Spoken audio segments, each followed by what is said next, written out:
Hi കൂട്ടുകാരെ, കുറച്ചു കാലമായാലോ നേരിൽ വന്നിട്ട്. ഈ കഴിഞ്ഞ ദിവസം ഫേസ്ബുക്കിലൊരു കുട്ടി അവൻ്റെ അച്ഛനെ സല്യൂട്ട് ചെയ്തുകൊണ്ട് മാറി നിന്ന് കരയുന്ന ഒരു രംഗങ്ങളുണ്ട്. എത്ര ദയനീയമാണ് ഈ യുദ്ധം. ഈ ട്രംപിൻ്റെ ഈ യുദ്ധവെറി എന്നാണ് അവസാനിക്കുന്നത്? അറബ് രാജ്യങ്ങളെല്ലാം ഒന്നടങ്കം വളരെയേറെ കഷ്ടപ്പെട്ട് ദുരിതത്തിലാണ്. അതിൽ എന്തോരം ഇന്ത്യക്കാരും അവിടെ കഷ്ടതയിൽ അനുഭവിക്കുന്നു എന്നുള്ളതാണ്. കേരളത്തിൽ നിന്നും ധാരാളം ആൾക്കാർ അവിടെ പോയി ജോലി ചെയ്യുന്നവരുണ്ട്. അവരൊക്കെ ഇപ്പോൾ ഏതാണ്ട് പട്ടിണിയിലേക്ക് പോകുന്ന ഒരു അവസ്ഥയിലേക്ക് എത്തിയിരിക്കുകയാണ്.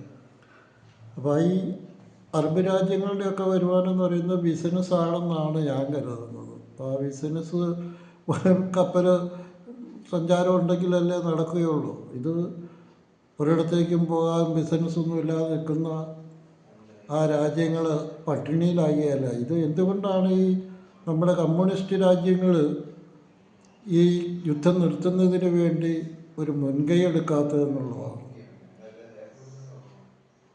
ഒരു ആരെയും കൂസാത്ത ഒരു പ്രകൃതം ട്രംപിൻ്റെ ഭാഗത്തു നിന്നുണ്ടാകുന്നത്, ഒരു വലിയേട്ടൻ മനോഭാവം. അതുകൊണ്ട് ട്രംപ് തന്നെ ഈ യുദ്ധം എത്രയും പെട്ടെന്ന് അവസാനിപ്പിച്ച് പിന്മാറിയാലല്ലേ അറബ് രാജ്യത്തുള്ള മനുഷ്യരുടെ ദുരിതത്തിനൊരു അറുതി വരുള്ളൂ. അതിനായി എല്ലാ കമ്മ്യൂണിസ്റ്റ് രാജ്യങ്ങളും ഒന്നിച്ച് ഒരു സമാധാന ചർച്ചയ്ക്ക് ഒരുക്കം കൂട്ടണം എന്നാണ് എനിക്ക് തോന്നുന്നത്. കാരണം നമ്മളോട് സഹകരിക്കാത്ത കമ്മ്യൂണിസത്തോട് സഹകരിക്കാത്ത രാജ്യങ്ങളായിരിക്കും അമേരിക്കയുടെ കൂട്ടാളെങ്കിലും അവിടെയുള്ളത് മനുഷ്യരല്ലേ. ആ മനുഷ്യരെ നമുക്ക് സംരക്ഷിക്കേണ്ടതായ ബാധ്യതയില്ലേ. ഇലക്ഷനൊക്കെ കഴിഞ്ഞ് കേരളത്തിൽ അങ്ങനെ ചൂട് പിടിച്ച് ഇപ്പോൾ ഇലക്ഷൻ കഴിഞ്ഞിട്ടും ചൂട് പിടിച്ച് നിൽക്കുകയാണ്. ആര് ജയിക്കും, ഞാൻ മന്ത്രിയാവും. അതിൽ നമ്മുടെ അറബ് രാജ്യങ്ങളിലുള്ള ഒത്തിരി പേർക്ക് LDF വോട്ട് ചെയ്യാൻ വരാത്തതിലുള്ള ഏറെ വിഷമങ്ങളൊക്കെ പലരും പങ്കുവെക്കുന്നുണ്ട്. ഒത്തിരി പേർക്ക് അങ്ങനെ വരാൻ പറ്റിയിട്ടില്ലെന്നാണ്. ഇലക്ഷന് ഒന്നാമത് പ്ലെയിൻ കിട്ടാനും അതിന് ടിക്കറ്റ് നിരക്ക് കിട്ടുന്നതിനാണ് ടിക്കറ്റ് നിരക്കും കൂടിയതുകൊണ്ടൊക്കെ ഒന്ന് വോട്ട് ചെയ്യാൻ ബുദ്ധിമുട്ടായി. അപ്പോൾ അങ്ങനെ അവരൊരു സങ്കടം ഒക്കെ ഉണ്ട് എന്നായിരിക്കും മനസ്സിലാകുന്നത്. അതുപോലെ തന്നെ എൻ്റെ കൂട്ടുകാർ 1-2 പേരുടെ ഒരു കമൻറ്റ് കേട്ടു. 140 മണ്ഡലവും കന്യാകുമാരിയും കൂടെ എടുത്തു വന്നു. മറ്റൊരാൾ പറയുന്ന ഒരു ഒറ്റയെണ്ണവും കിട്ടിയായിരുന്നു. എന്തായാലും കിട്ടിയാലും തോറ്റാലും ജയിച്ചാലും ഒരു കാര്യം ഉറപ്പാണ്, കമ്മ്യൂണിസ്റ്റ് പാർട്ടി ജയിച്ചാലും ജനങ്ങളോടൊപ്പം ഉണ്ടാവും, തോറ്റാലും ജനങ്ങളോടൊപ്പം ഉണ്ടാവും. ഭരണം മാത്രമല്ല അവരുടെ ലക്ഷ്യം.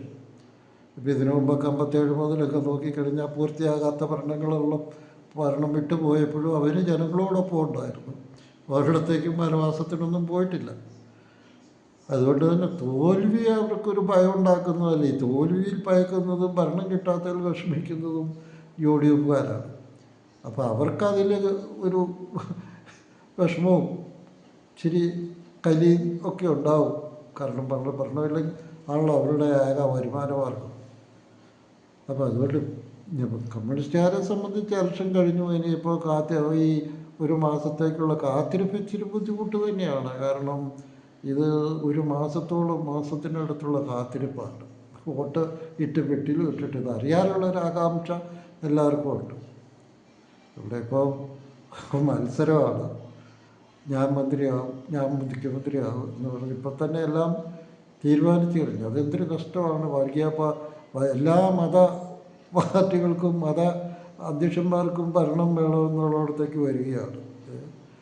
രാഷ്ട്രീയ പാർട്ടികളല്ല ഇപ്പോൾ ഭരിക്കുന്നത്. UDFനെ ഭരിക്കുന്നതും ഭരണം നിയന്ത്രിക്കുന്നതും അല്ല. ഇപ്പം ഓരോരോ മത അധ്യക്ഷന്മാരാണ്.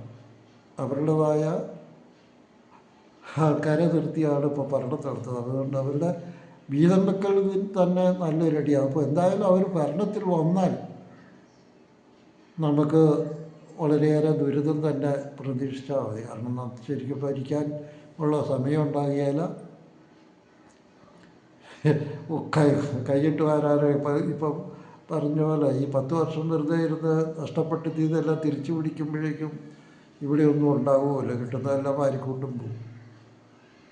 അതുകൊണ്ട് നിങ്ങൾ ഈ പറയുന്ന കമൻറ്റുകൾക്കൊക്കെ ഞാൻ തിരിച്ചുകൊണ്ട് മറുപടി പറയുന്നതിനെ വെച്ചാൽ പേടി ഒരു കമ്മ്യൂണിസ്റ്റുകാർക്കും കാണിയല്ലോ, തോറ്റുപോയല്ലോ എന്ന് കരുതിയിട്ട്. തോൽവി അവർക്കൊരു വിഷയമല്ല. അവർക്കെപ്പോഴും ജനങ്ങളുടെ കൂടെയുണ്ട്, ജനങ്ങളിൽ വിശ്വാസമുണ്ട്, ജനങ്ങൾക്ക് വേണ്ടി പ്രവർത്തിക്കുന്നവരാണ്. അതുകൊണ്ട് ആരും അത് പറഞ്ഞിട്ട് എന്നെയും പേടിപ്പിക്കട്ടെ. ഞാൻ ശരിക്കും കമ്മ്യൂണിസ്റ്റ് പാർട്ടി പ്രവർത്തിക്കുന്നൊന്നുമില്ലായിരിക്കും, എന്നാലും കമ്മ്യൂണിസ്റ്റ് ആശയമാണ് എനിക്കിഷ്ടമെന്ന് ഞാൻ പലപ്പോഴും പറഞ്ഞിട്ടില്ല. ആ ആശയത്തിനോടനുബന്ധിച്ച് ഞാൻ എൻ്റെ എഴുത്തുകൾ എഴുതുന്നു. നല്ലൊരു ഭരണമാണ് കാഴ്ചവെക്കുന്നതും ജനങ്ങളെ ചേർത്ത് പിടിച്ചുകൊണ്ട് അവരുടെ ദുരിതങ്ങൾക്കും ബുദ്ധിമുട്ടുകൾക്കൊക്കെ ഒരു പരിഹാരം കണ്ടെത്തിക്കൊണ്ടും ആണ് ഇടതുപക്ഷം പോകുന്നത്. അതുകൊണ്ട് അവർ തിരിച്ചു വരണം എന്നുള്ള ആഗ്രഹത്തിൽ ഞാൻ എൻ്റെ പോസ്റ്റുകളൊക്കെ ഇടാറുള്ളതും. ഞാനിപ്പോൾ കമ്മ്യൂണിസ്റ്റ് പാർട്ടി പ്രവർത്തിച്ചുകൊണ്ടൊന്നുമല്ല, എനിക്ക് എൻ്റെ മനുഷ്യൻ കാര്യങ്ങളൊന്നും ഇതുപോലെ എന്നുള്ളൊരു പേടി കൊണ്ടൊക്കെ തന്നെയാണ്. അപ്പോൾ അത് എന്നെപ്പോലെ ഒത്തിരി പേരുണ്ടല്ലോ. അപ്പോൾ കമ്മ്യൂണിസം ഒന്നും നശിക്കുന്നതല്ല എന്നോർത്ത് നിങ്ങളങ്ങനെ ആഗ്രഹിച്ചിരിക്കേണ്ട. അത് നശിക്കുകയല്ല. അത് കാരണം അത് ദരിദ്രരായ മനുഷ്യരുടെ ചിന്തയിൽ ഒഴുകിത്തിരിഞ്ഞ ഒരു സമൂഹമാണ്, ഒരു പാർട്ടിയാണ്. അതിനൊരിക്കലും ഒരാശയമാണ്. ആ ആശയം ഒരിക്കലും നശിക്കാത്തിടത്തോളം കാലം ആ പ്രസ്ഥാനവും നിലനിന്നേ പോകുള്ളൂ. അവർ ജനങ്ങളോടൊപ്പം തന്നെ ഉണ്ടാവും. അതിന് ചില സമയത്തൊരു ഏറ്റക്കുറച്ചിലൊക്കെ വന്നെന്ന് വരും, എന്നാലും അതൊരിക്കലും നശിപ്പിക്കാൻ വേണ്ടി ആരും പാടുപെടേണ്ട. അതിട്ട് തൂത്തി വാരി കളയും എന്നൊക്കെ പണ്ട് മുതലേ പറയുന്നതാണ്, നടക്കാത്ത കാര്യമാണ്. അത് ഞാൻ ഇതിനു മുമ്പും പറഞ്ഞിട്ടുണ്ട്. ഒരു 5 പേരെ മറ്റേ കൊണ്ട് രൂപീകരിച്ച് പ്രവർത്തനം തുടങ്ങിയ ഒരു പാർട്ടി ഇത്രയും വലുതായി പടർന്ന് പല സംസ്ഥാനത്തും ഭരിച്ചു. ഇപ്പോൾ സംസ്ഥാനങ്ങളിലൊക്കെ ഒരിടത്തെ ഭരണമുള്ളെങ്കിലും ഇപ്പോഴും എല്ലാ സംസ്ഥാനത്തും ഉണ്ട്, സാന്നിധ്യമുണ്ട്, നല്ല ശക്തി ഉണ്ട് താനും. അപ്പോൾ അതിനെ നിങ്ങളങ്ങനെ തൂത്തെറിയാം എന്നൊന്നും ധരിക്കേണ്ട, നടക്കുന്ന ഒന്നല്ല. അതുകൊണ്ട് തന്നെ ഭരണം കിട്ടുകയോ കിട്ടാതിരിക്കുകയോ എന്തേലും ചെയ്താലും അവർ നിങ്ങളോടൊപ്പം ഉണ്ടാവും. ഈ വിമർശിക്കുന്നവരുടെ ഒപ്പം ഉണ്ടാവും, വിമർശിക്കാത്തവർ അവരുടെ ഒപ്പം നിൽക്കുന്നവരുടെ ഒപ്പം ഉണ്ടാവും. ഓക്കെ കൂട്ടുകാരെ.